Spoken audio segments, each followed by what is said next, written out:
Alrighty, so here we are at Larian Studios. It's another deadline day, as you can see. Everybody's here. Actually, it's not really a deadline for us. It's a deadline for the guys that are getting the Xbox thing going. And here we have. So this is the box. This is Ego Draconis, the collector's edition. It was only released in a few countries like this, and it featured a big porcelain-like knight in it. Unfortunately, this one has his legs broken, like many hundreds of them. There was only a few thousands of them made. This is what it looked like. This is one of the few remaining pieces that is actually intact, and it was made in China, as you can see.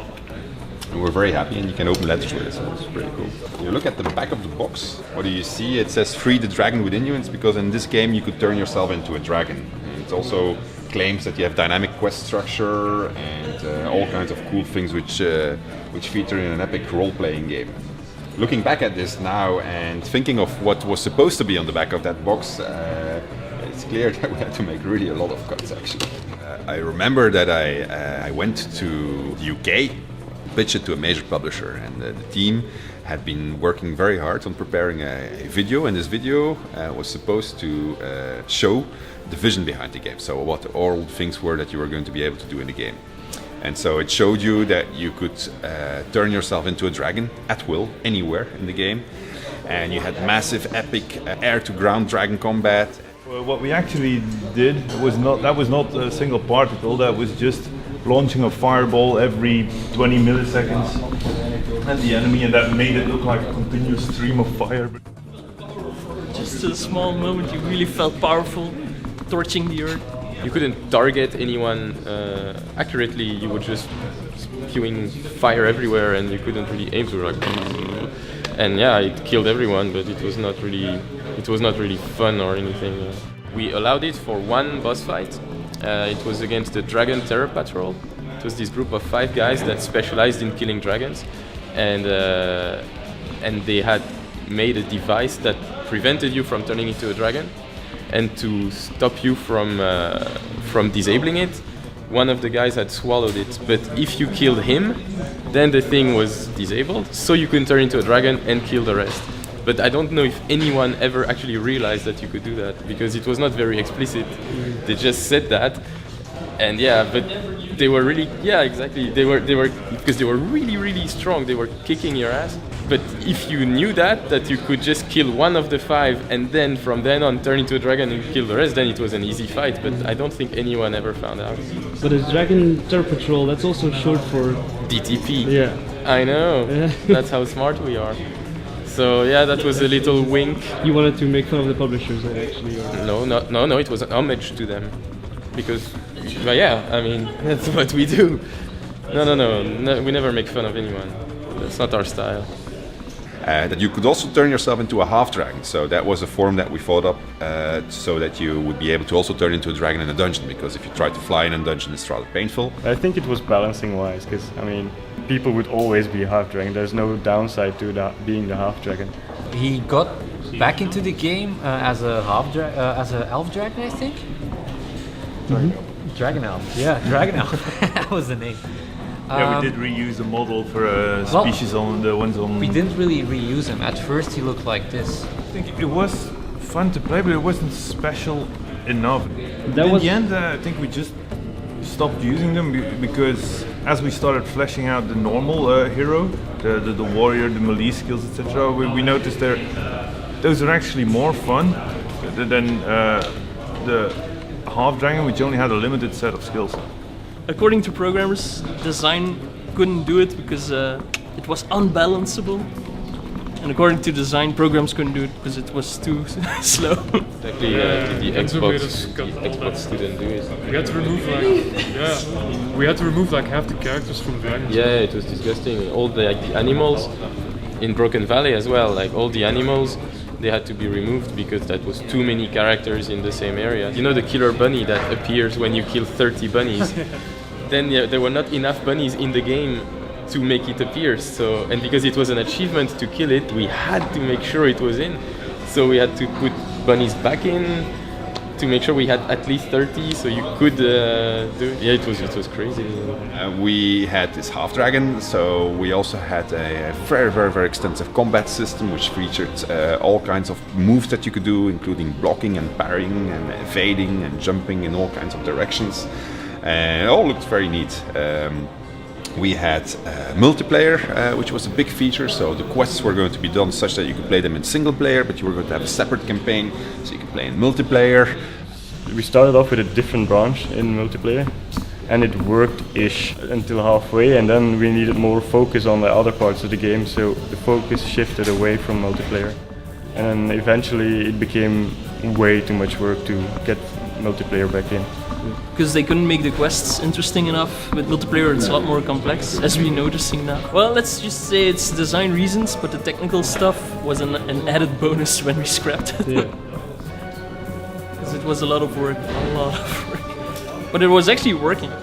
Multiple dragons, the physics syncing, it was all there. I think we had like 30 or 40 large levels that we were going to do, where in the end I think we ended up with 10 or so, or no, even less. Yeah, this is, you remember those... I do remember, I made most of that stuff. Yeah. It's too bad, huh? Interesting Yeah. story. Most of it got scrapped though. Yeah, I remember. I mean, I still have the designs right here. I remember I built this whole city, Elegant City, and then took like 6 months to build that thing, and then suddenly someone came and said, yeah, look, So it looks good, but we're gonna scratch it. When I see you holding this stuff, it looks like the design phase was already pretty far. pretty much, man. We had designed a lot of it actually. But for some reason it got scratched, Frank. Do you remember why?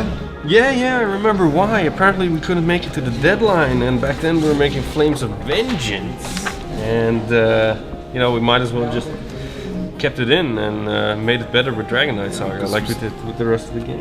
I remember you cried that day. I cried. You cried. I guess that's what happens in the video game industry. No, only to you. Yeah. You're working a lot slower these days. I'm working a lot aren't you? slower. I'm not making as much content. Yeah, that's better that way. It really looked awesome. We had a lot of It did look good. Look good. It's a black ring can. Beautiful area. We had an enormous world, and a really big world, which was necessary because we had all these races that we were going to cover. You had the elves, and the dwarves, and the orcs, and the undead, and the imps, and the lizards, and well, all the races that were ever present in the previous Divinities were present in this game world. As a Dragon Knight, you went around the entire world and met with all the races. Collecting supports. And you had to convince all these races to send a delegation to the battle tower. And your battle tower would become sort of your headquarters, or where all your armies would amass. And once you had a big enough army to actually take on Damien and his armies, Actually, I've forgotten about that. you would have taken all these armies, and then in an RTS type of gameplay, you would attack with humans, dwarves, elves, other dragon knights. It's a whole lot of work, because just for the end game you need to implement an entire RTS. And not only that, you need to implement a tutorial so that people know how to play the RTS. And you're stepping away completely from a game that already had two genres, because you had the ground RPG, regular gameplay, and then you had the dragon action combat sim.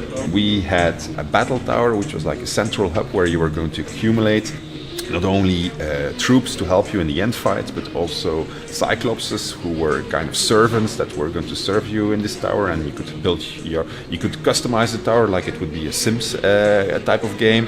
So it was fairly extensive. Initially, when we were pitching this game, we were trying to sell it to the large publishers, but they weren't interested. They didn't believe that a team from Belgium was capable of doing that. Actually, one of the publishers even told us that Belgium was renowned for not having any artists, and I was so shocked by that when I came back, I vowed that I was going to put him in the game in a not so flattering role. And we did, actually. We made him the guy who is soul forced to a chicken, and the player in the game is killing chickens all the time. So this guy is total in panic that his soul forced chicken will be killed. So the pitching to the large publishers didn't work out, despite the best efforts of creating this movie that we had done, which showed all of the features. And so we ended up with publishers with less money, and that meant that we had to make a smaller game. But we said, let's keep the ambitions high, basically like we originally intended them, and see where we end up. And that meant that eventually we had to do a lot of cuts, but it also meant that during the production we found ourselves under a lot of pressure. It's quite hot in here. You can feel the tension. Because a game production is divided into different milestones, and these milestones, that's where you get your money from the publisher if you meet them. So it was important for us that we met every single milestone, but in the back of our mind we wanted to put more in the game than was actually originally the intention. Hi, my name is Sven. I will be presenting you Divinity 2 Ego Draconis on Xbox 360. Hi John, I'm going to give you an overview of what we've done in the last month. Hi John, this is Milestone 3, the Broken Valley 2 vertical slice. Every single thing which you see on the screen has been redone. It even got to the point that there was a moment in the development that I went to present the game to the publisher, and the producer and the development director started asking all kinds of nasty questions and hard to answer questions. And I told them, yeah, it's gonna be okay, trust us, we made RPGs before. And they said, no, we want to see it now because we think that the game is really deeply in trouble. And and I had the impression that actually they were ready to cancel the game. So we agreed that I was going to show them that the game was further ahead than what they could see at the moment by demonstrating some gameplay. And I came back to Larry and I didn't tell anybody that of these cancellation plans that were running around in their heads, or at least that they had given me the illusion of. But I said to Farhan, our lead designer, I need to have a movie, or at least a series of movies which shows multiple quest outcomes, and you have 2 weeks to make it, and it's rather important that I get this. And so I remember Farhan was quite angry at me because he said the engine is not ready, it's not in the state. And I said, well, I still need the movies, I mean, it's for whatever reason. And so he came through, he made the movies, but he didn't have such an easy job making the movies, as far as I remember. Are we rolling? Alright. Hello, ladies and gentlemen. This is Farang Namna speaking from Larian Studios. Alright, hello, ladies and gentlemen. This is Farang Namna, the lead designer at Larian Studios. Alright, are we rolling? Excellent. Hello, ladies and gentlemen. This is Farang Namdar speaking. Hello, John. This is the actual footage. This is what's that? Road giving me a sword and something. Yeah, I was pretty wasted actually. It was like at night. We had a couple of beers and everything, and still recording the quest. The hell are we? Oh, I'm inside a rock. Look at this, John. This is beautiful, John. Look at this. This is beautiful. Oh look, there's a cross here. What does that cross do? It's telling me I have a new quest event. It's like chasing the dragon. Puff the magic. Like, you know, eventually Sven would, you know, like bribe them or somehow just, you know, go out with them and everybody would get wasted, and then somehow the milestone would be approved. So yeah, this is what's left over from our QA team, our quality assurance guys, who were doing the testing for Dragon Knight Saga and Ego Draconis. We're going to have to set it up again for Original Sin and Dragon Commander. So we had testers, I think we had over 50 or something. We had testers in Germany, in India, in Romania, in Ireland, in Canada, and obviously also in Belgium. It would have been a better idea actually to put them all in Belgium, but that's a publisher thing. We started getting help from our publishers and also from third-party companies. Like there was one in Asia, which those guys weren't too good. They were always focused on little details where we wanted different feedback. But they would make up these bug reports that made no sense at all. Like one of the epic ones is the duck is, look at what she makes. She's in Imperial White, and that was the bug report. And we kept sending it back to the guy, like, what do you mean, the duck? And he said, let the duck, problem with duck. But no, that's all we got out of it. What was the problem then? We don't know. It's still a mystery. The duck, it looks fine. It goes like this. There's no problem with the duck.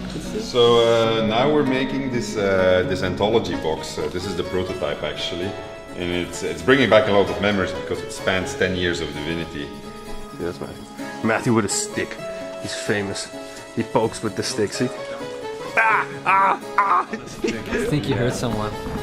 Yeah, he actually had a stick and a knife. An exact replica of the stick made by Alex was placed in the game. Larian Studios closes in the summer for like 2 weeks, and usually when we close we turn off all the electricity. Now we also turned off the electricity of the big giant fridge. After 2 weeks of heat, it was like something died up there, and I remember Lynn had to call a special team to clean it. It was really these guys in white suits going upstairs. It was amazing. At a certain moment there was like rats running everywhere, and every morning when we'd get in the room it would actually smell like weed, but it wasn't, it was just the dead rats. It was really awful. But apparently you still had fun, so that's... We had plenty of fun. It's like the time you went to the Ardennes. Oh yeah. Is that a good example of that? That is a pretty, Jesus, yeah. It was a pretty nice 19th century building that really looked cool, and I believe the last day we found out that curtains had caught fire, and a lot of things were broken. There were wine stains on the old carpets, like they had really old carpets, like tapestries that were more than 100 years old, that had quite some damage to them. The music was going outside, the window was open, Kirill was playing very loud. We were sitting in the bloody jacuzzi with like 15 guys in a jacuzzi which was meant for 4 persons. And there was another jacuzzi next to it which was with plenty of cold water in which Ken had jumped. So this was middle of winter also, right?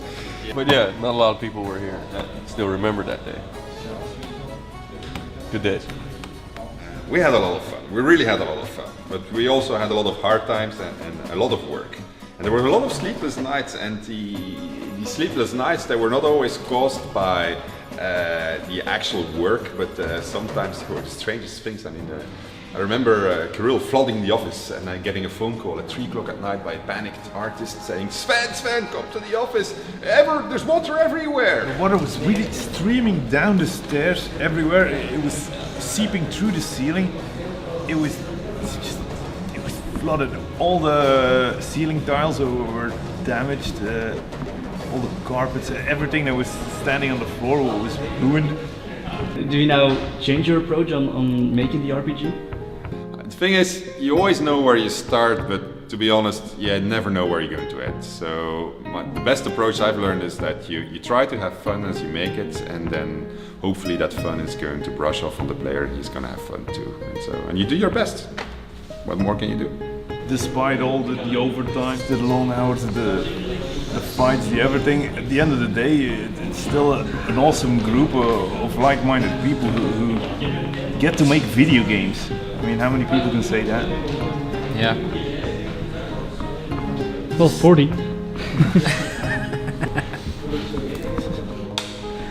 Yeah, it doesn't have a stick now.